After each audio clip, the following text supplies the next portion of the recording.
Wonderful. All right, very happy to hear. Well, my name is Tony. I'm a wildlife care specialist right here at the world famous San Diego Zoo. Now, the San Diego Zoo Wildlife Alliance is committed to saving species worldwide by uniting our expertise in animal care and conservation science with our dedication to inspiring a passion for nature. We integrate wildlife health care science and education to develop sustainable conservation solutions. Our conservation work is currently focused in 8 conservation hubs all around the world in regions where we can make the greatest impact. Now, those hubs are the Pacific Islands, Southwest, Amazonia, oceans, African forests, savanna, Asia, and the Australian forest. Now, we believe conservation starts with a connection between people and wildlife every day, and right now we want to do just that. So what do you say? You ready to meet some wildlife? Yeah! All right, let's kick things off in our Amazonia Conservation Hub. And in this hub, we are working to conserve wildlife like the jaguar, Andean bear, New World monkey, and plant life like the orchid, along with the habitats they all share. But there are many birds from the Amazon that could use our help, one of which is the macaw. Now, macaws are very social birds living in pairs and flocks down in Central and South America, and unfortunately, nearly every species is endangered. But luckily for you all, part of our Wegaforth bird pack is going to be flying out here for you shortly. So please welcome out part of our macaw pack, and let's see where they are coming from today. All right, making their way on across first, we have our blue and gold macaws. That is Sierra and Azul making a nice vocal entry. Now, they are a bonded pair, meaning they will stay together for the rest of their lives. And to my left here, you might be noticing the bachelor of our group. His name is Diego. He is a green-winged macaw. Now, macaws are able to communicate with those loud screams and squawks, as you probably just heard, and they're able to fly up to 15 miles in a single day and search for their favorite foods. Now, the Amazon rainforest, where these birds are from, it is a huge rainforest that is changing rapidly each and every day. And some of that is due to our own human activity. Now, there are a couple of different ways that we can help out birds like the macaw, and that is just by being a savvy consumer. Now, what this means is that we can make educated decisions on what products we buy, and she came walking out. Help out wildlife. So I will give you an easy example. Does anybody like coffee? Yeah, I know I do. Anybody heard of shade grown Normally coffee he flies before? over to the top there. If you haven't, it is just coffee. She's like, come on, let's go. There he goes. There he goes. Nicely done, Diego. We're always on Diego time here. Now, it is coffee that is grown under the shade of the rainforest canopy. And by growing it this way, it maintains those trees and habitats for a great number of wildlife. So the next time you're at the store buying your coffee, you can check the label, check the bag, see if it says shade grown, and know that you are helping out wildlife. And with that, I think our birds are going to head on back with the rest of their flock. Let's give it up for them. They did a nice job out here. All right, so our next wildlife ambassador is going to be representing our One Health approach to saving species all around the world. Now, what this means is the health of people, wildlife, and the environment are all interconnected, and our planet can only thrive when all life is thriving. That is the core of our mission and the thread that runs through all of Dakota. our conservation efforts. And this next little guy is very special to us here at Wegaforth Bowl. His name is Dakota, and he is a North American porcupine. Now, Dakota is about to turn 2 years old in April, so very shortly here. And he was born right here at the San Diego Zoo. His mom is also another wildlife ambassador. She lives over at Wildlife Explorers Base Camp. And Dakota here kind of had a rough start to life. Mom was having a very difficult time at giving birth to him, and our veterinary staff was actually able to step in and help deliver Dakota. He was actually born by C-section, and as far as we know, he is the first ever documented North American porcupine to be born by C-section, so our veterinary staff did an incredible job doing that. Now, Mom is perfectly healthy. baby is also perfectly healthy. I guess now though, he's almost 2, so he is definitely reaching sexual maturity. He's pretty much out of his teenage years right now. Porcupines are solitary, so meaning they are going to hang out by themselves. They usually will come together for breeding, or during the winter they might find a nice den to keep each other warm, but otherwise they are going to be hanging out all by themselves. Now, North American porcupines and porcupines in general belong to the rodent family. They are actually the second largest rodent in North America. Does anybody know the largest in North America? You can shout it out to me. Capybara, that's the largest in the world. What about North America? Did I stump everyone? You heard it? The beaver? Who said the beaver? Yeah, good job. The North American beaver is the largest. Nicely done. Capybaras too. They are very cute, but they're the largest in the world. Now Dakota here weighs right around 14 pounds. Males can get up to anywhere between 20-25 pounds. So we think he might be getting as heavy as he's gonna be. He is pretty much done growing, but we will see how large he gets. Now you might have noticed those quills, right? That is what porcupines are known for. And those quills are very special. Now, it is a myth. People think porcupines can shoot their quills out, but they actually can't. Those quills are just loosely attached to their skin. So whatever touches those quills are gonna come out nice and easily. Now those quills are their main defense mechanisms, but they're not going to use them as their first line of defense. So what they're gonna do is, if they feel threatened, they might puff up, try to make themselves look nice and big. If that doesn't work, they may vocalize, make a lot of different noises, maybe stomp around on their feet. And if that doesn't work, they are going to turn around and back into whatever is threatening them. Now they are covered pretty much head to toe in quills. There are a couple different areas where they don't have quills, and that is around their nose, the bottoms of their feet, and a little bit under their belly. Otherwise, they are covered completely.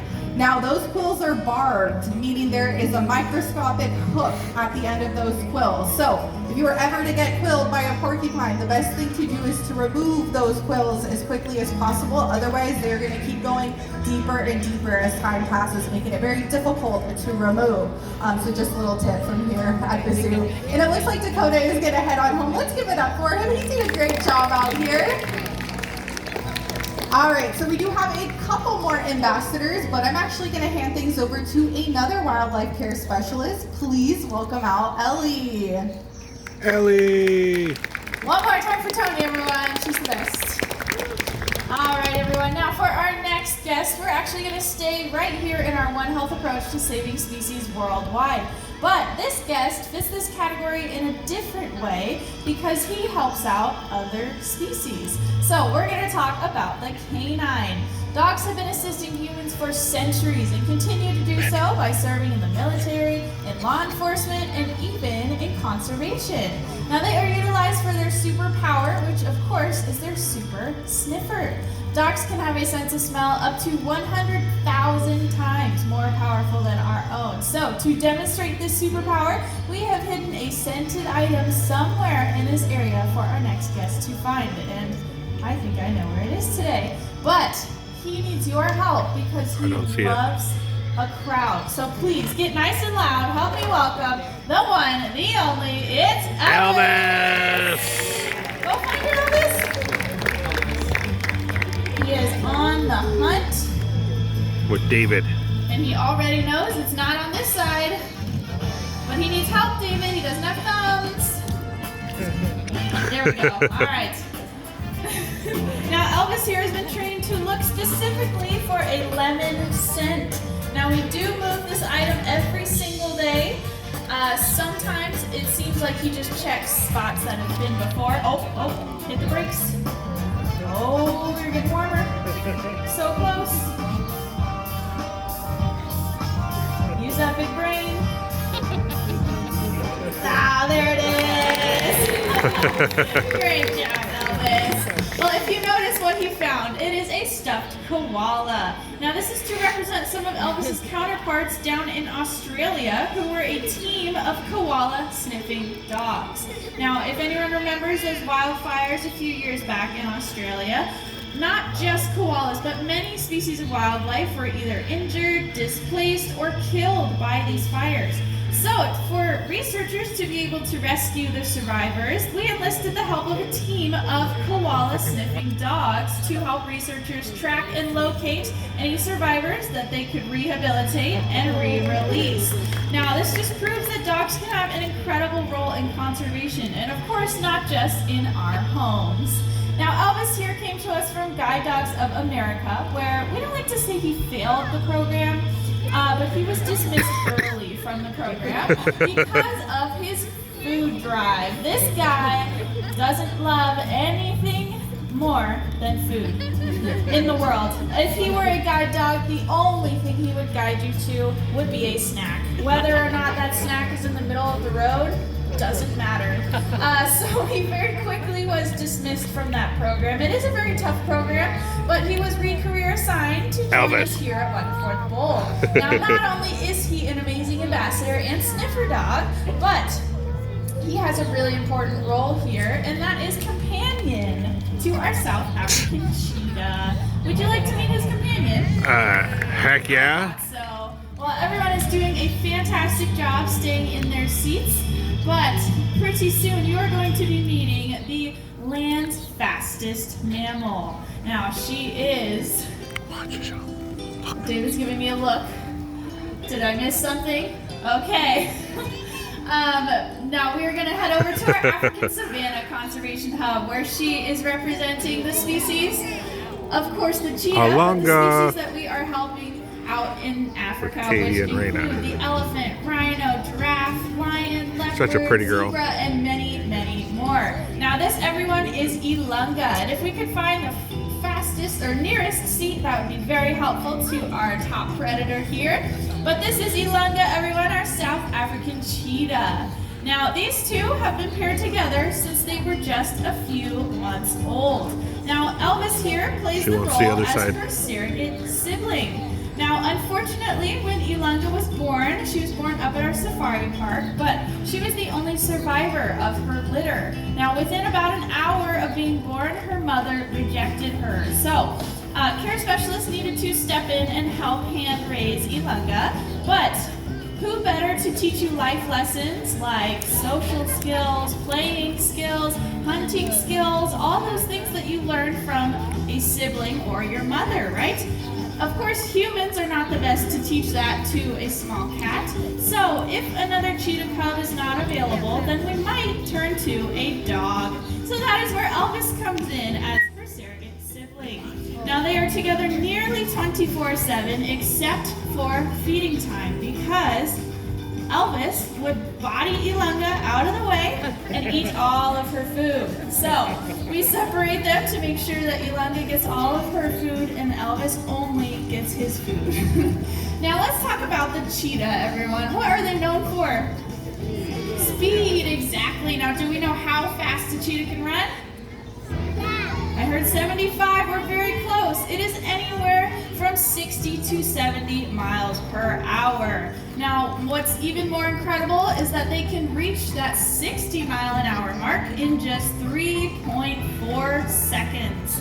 Pretty incredible. Now, everything about the cheetah is built for this speed. If you take a look at her tiny little head, it's slightly bullet-shaped with short, rounded ears to be able to be pinned straight back on her head, as well as very shortened whiskers, all to help with wind resistance and aerodynamics. Now, if you've noticed, she kind of has a pretty big nose for how tiny her head is. That is because cheetahs have enlarged nasal passageways or nostrils, as well as enlarged lungs and enlarged heart and enlarged rib cage, all to help with oxygen intake while they are sprinting. Now you also might notice she tried to give her care specialist her paw. She does have a paw behavior. If you check out Elvis's feet and then Ilangha's feet, they're very similar.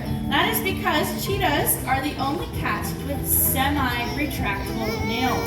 Now that just means that they don't quite have the full ability to push them out or pull them all the way in like all other cats. So their nails are always out, just like a dog. This gives them incredible traction while they are sprinting, just like built-in cleats on the Serengeti. Now you also might have noticed her tail as she's kind of facing away from you. If you look at it really closely, it's shaped like a hockey stick. Now it's a little bit flattened on the end, and this is to help steer their bodies while they are sprinting. Now, when they're chasing their prey item, their prey is going to zigzag, U-turn, do anything that they can to avoid the predator, right? So the cheetah has adapted this tail to act just like the rudder of a boat. So when the cheetah flicks their tail one way, their entire body will shift in the opposite direction while they are mid-air. So they are able to keep up with their prey. Pretty incredible. Now you also might have noticed, this doesn't really help with speed, but you might have noticed those iconic tear marks that go from the corners of their eyes to the corners of their mouth. Now if you want to impress your friends, those are called malar stripes, and that is one of the best ways to decide that you are looking at a cheetah. Elvis isn't listening. Cats. Now, she loves this water in the moat, and she's going to be very disappointed that she can't reach it. But those malar stripes help to reflect the sunlight out of the cheetah's eyes. They are mostly diurnal hunters, which means they hunt during the heat of the day. So these malar stripes act just like eye black of an athlete to help reflect the sunlight out of their eyes. Bye, guys. Now, it looks like our dynamic duo has run out of here. So one more time for Elvis and Ilangha.